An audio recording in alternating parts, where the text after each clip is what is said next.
6th national EMRS cultural event ఒకటి చేస్తున్నాం. ఇప్పటిదాకా ఇది 6వది. ఇంతవరకు ఎక్కడెక్కడో వేరే వేరే రాష్ట్రాల్లో జరుగుతుండేది. ఇప్పుడు మనం అది హోస్ట్ చేస్తున్నాం.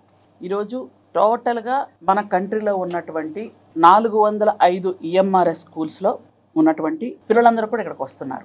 విజయవాడ మన ఆంధ్రప్రదేశ్లో టోటల్గా 28 ఈఎంఆర్ఎస్ స్కూల్స్ ఉన్నాయి. అక్కడ పిల్లలు కూడా ఇక్కడికి రావటం, కంట్రీ మొత్తం మీద 1800 మంది పిల్లలు ఇక్కడికి వచ్చి ఈ ఈవెంట్లో పాల్గొంటున్నారు. మన ఆంధ్రప్రదేశ్ సంబంధించి 110 మంది పిల్లలు ఇక్కడికి వస్తున్నారు. ఈ ఈవెంట్ ముఖ్య ఉద్దేశం ఏంటంటే గిరిజన పిల్లల్లో ఉన్నటువంటి ఏవైతే టాలెంట్స్ ఉన్నాయో అవి బయటకు తీయడంతో పాటు చాలా వరకు మాట్లాడాలంటే భయం, ఒక రకమైన బిడియం, జంకు, ఇవన్నీ కూడా పిల్లల్లో ఉంటాయి, పెద్దవాళ్ళలో కూడా ఉంటాయి ఇవి. కాబట్టి ఇవన్నీ కూడా పిల్లల దగ్గర నుంచి అవి తొలగించి పిల్లలు కల్చరల్గా ఎంత యాక్టివ్గా ఉన్నారు, వాళ్ళ లోపల ఎంతవరకు వాళ్ళకి మోటివ్ అవుతున్నారు, వాళ్ళు ఎంతవరకు వాళ్ళ తాలూకా నాలెడ్జ్ ఉంది, అంటే లిటరేచర్ కూడా మనం దీంట్లో ఉంది. గిరిజన సంస్కృతి సంప్రదాయాలు ప్రతిబింబించే విధంగా ఆర్ట్స్ వేయటం కానీ, డాన్సులు కానీ, అలాగే లిటరేచర్ కానీ, ఆటపాటలతో పాటు అన్ని చేసుకుంటూ దాదాపు 35 ఈవెంట్స్ ఉన్నాయి.